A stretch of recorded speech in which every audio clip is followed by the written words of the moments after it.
Hello दोस्तों, स्वागत है आप सबका एक बार फिर से। तो चलिए शुरू करें। Which of the following is use for laboratory diagnosis of alcoholic hepatitis. Alcoholic hepatitis के केस में लेबोरेटरी डायग्नोसिस के लिए निम्न में से नीचे दिए में से कौन सा पैरामीटर यूज किया जाता है? A AHP ALP, B AST, C LDH, D GGT.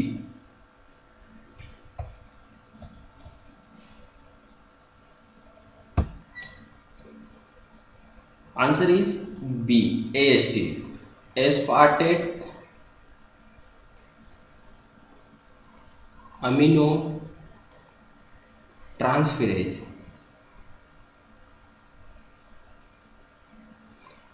AST इसके अंदर यूज किया जाता है। रेशनल की बात करें, एल्कोहलिक हेपेटाइटिस के केस में AST यानी एस्पार्टेट अमीनो ट्रांसफरेज और ALT यानी कि एलेनिन अमीनो ट्रांसफरेज 2 से 7 गुना तक बढ़ जाता है। यानी कि एल्कोहलिक हेपेटाइटिस के केस में AST और ALT 2 से 7 गुना तक इसका लेवल बढ़ जाता है। ऑब्स्टेट्रिक जॉइंटिस के इवोल्यूशन के लिए ALP यानी कि एल्कलाइन फॉस्फेटेज का यूज किया जाता है।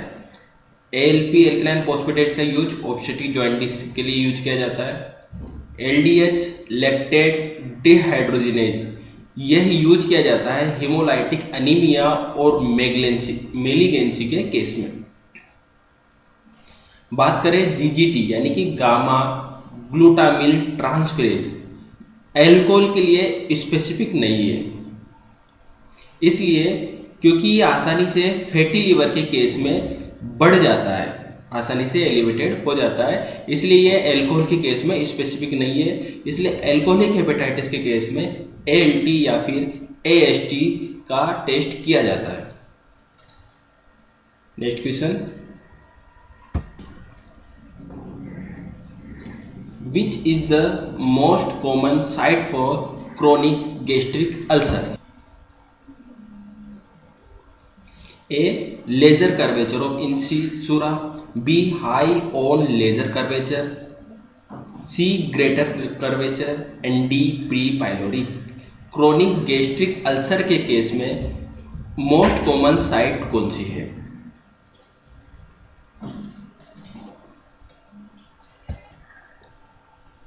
Answer is A lesser curvature at इंसिसुरा।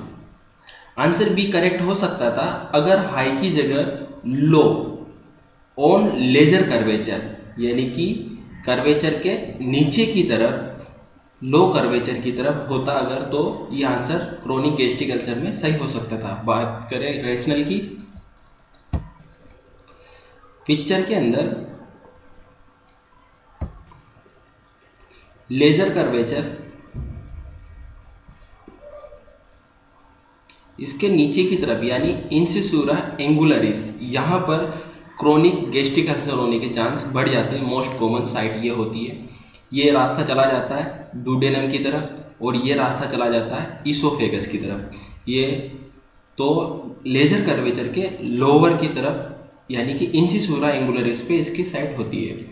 Gastric ulcer या कहे तो पेप्टिक अल्सर के डायग्नोसिस के लिए अपर एंडोस्कोपी विद बायोप्सी का उपयोग किया जाता है। पेप्टिक अल्सर में स्टमक और डुडेनम की लाइनिंग का डीप इरोजन हो जाता है। Chronic gastric ulcer lesser curvature पर इंसिसुरा के पास लोकेटेड होता है, लेजर लोअर साइड की तरफ, और 60% केसेज में यह बिनाइन गैस्ट्रिक अल्सर ही होता है, यानी कि ये मेलिग्नेंट में कन्वर्ट नहीं होता। 60% केस में 40% केस के अंदर ये मेलिग्नेंट के अंदर कन्वर्ट हो जाता है। H पाइलोराई इन अल्सर के लिए जिम्मेदार होता है, हालांकि ये उन लोगों में भी होता है जिनके पास इन्फेक्शन की हिस्ट्री होती है, यानी कि जिनको बार बार इन्फेक्शन हो जाता है गैस्ट्रिक का, उनके अंदर भी क्रोनिक गैस्ट्रिक अल्सर हो जाता है।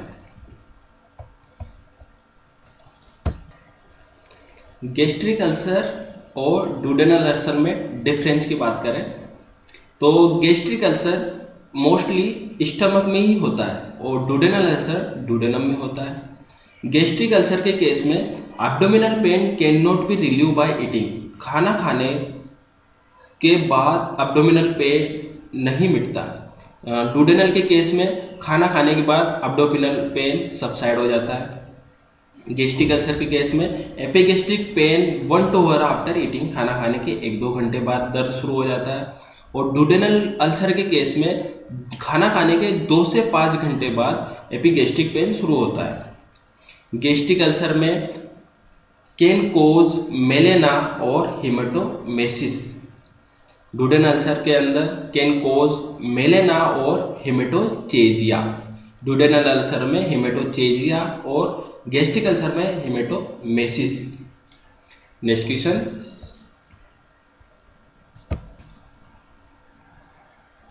majority of water reabsorption take place in which segment of nephron?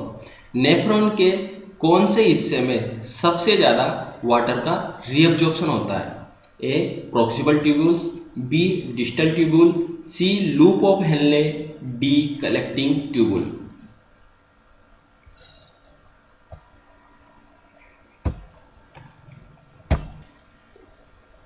Answer is A proximal tubule. ये नेफ्रॉन, ये वाला ग्लोमेरुलस भाग, ये प्रॉक्सिमल कन्वोल्यूटेड ट्यूबुल, ये descending loop of Henle, ascending loop of Henle और डिस्टल कन्वर्टर ट्यूबुल और collecting duct. तो सबसे ज्यादा मेटोरिक एब्जॉर्प्शन proximal convoluted tubule पे होता है। reabsorption take place mainly in the proximal convoluted tubule of the nephron।